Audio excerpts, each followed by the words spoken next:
داستان سلطان نورالدین زنگی جس نے صلیبیوں کے دلوں پر اپنی داغ بٹھا رکھی تھی، جو ممتا کی گرمی کو ظلم کی شوریدہ حدتوں میں چلتے دیکھتا رہا، میں جو ستم تلے دبی گردنوں رسیوں میں جکڑی کلائیوں کا نظارہ کرتا رہا، تو یہ سب دیکھتے ہوئے سلطان محترم میرا نفس مجہول، صدق، عقیدت اور مکرویہ میں تمیز کرنا بھول گیا۔ ہائے حیف، کاش میں نے ایسا نہ کیا ہوتا۔ اتنا کہنے کے بعد وہ بوڑھا خاموش ہو گیا۔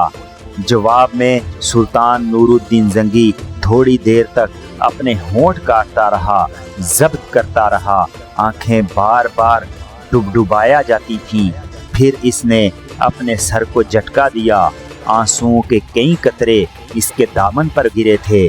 پھر سلطان نے اس بوڑھے کو مخاطب کرتے ہوئے کہنا شروع کیا، قسم مجھے اپنے خدائے مہربان پرجلال کی، اگر تمہارا تعلق میرے علاقوں سے ہوتا تو میں تمہیں اس بات کی اجازت دیتا کہ میرے لیے نورالدین کے الفاظ استعمال کرنے کی بجائے آگے بڑھ کر میرے منہ پر تماچا مارو اور مجھے بیدار کرو کہ میں ان لوگوں کی حفاظت کا سامان کر سکوں جن کی ذمہ داری خداوند قدس نے میرے کندھوں پر ڈالی ہے۔ اگر تم نے بدترین حالات دیکھتے ہوئے مجھے سلطان کی بجائے نورالدین کہہ کر مخاطب کیا تو تمہارے یہ الفاظ بھی مجھ جیسے شخص کے لیے تازپانہ ہیں۔ میں نورالدین ہوں، نورالدین میری اصلیت ہے۔ خداوند قدس نے اگر مجھے حکمران بنا دیا ہے تو اس کی مہربانی ہے۔ میں اس چرواہے کی مانند ہوں جس کے ذمے اپنے ریوڑ کی حفاظت کرنا ہوتی ہے۔ میرے بزرگ، میں تمہیں مایوس نہیں کروں گا۔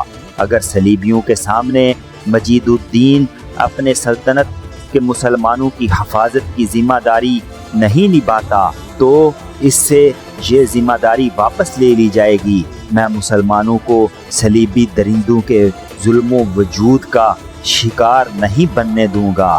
مطمئن رہو، یروشلم کا بادشاہ بالڈون اور طرابلس کا حکمران مسلمانوں کے خلاف ظلم کی زنبیل کھول چکے ہیں، تو اس زنبیل کا رخ ان دونوں کی طرف بھی ہوگا۔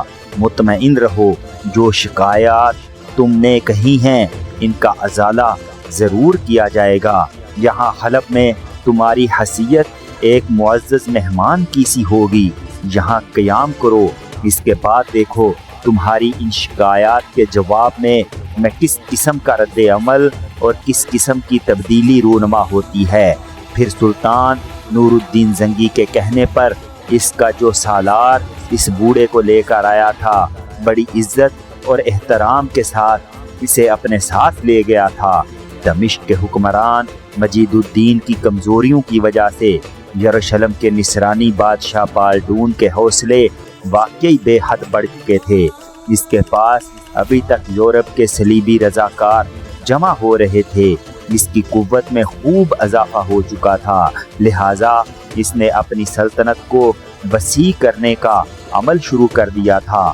وہ سلطان نورالدین زنگی کے مقبوضات پر دست اندازی کی جرت تو نہ کر سکا، البتہ اس نے مجید الدین اور مصر کی کمزور فاطمی خلافت کے علاقوں پر دست اندازی کرنے کا فیصلہ کر لیا تھا۔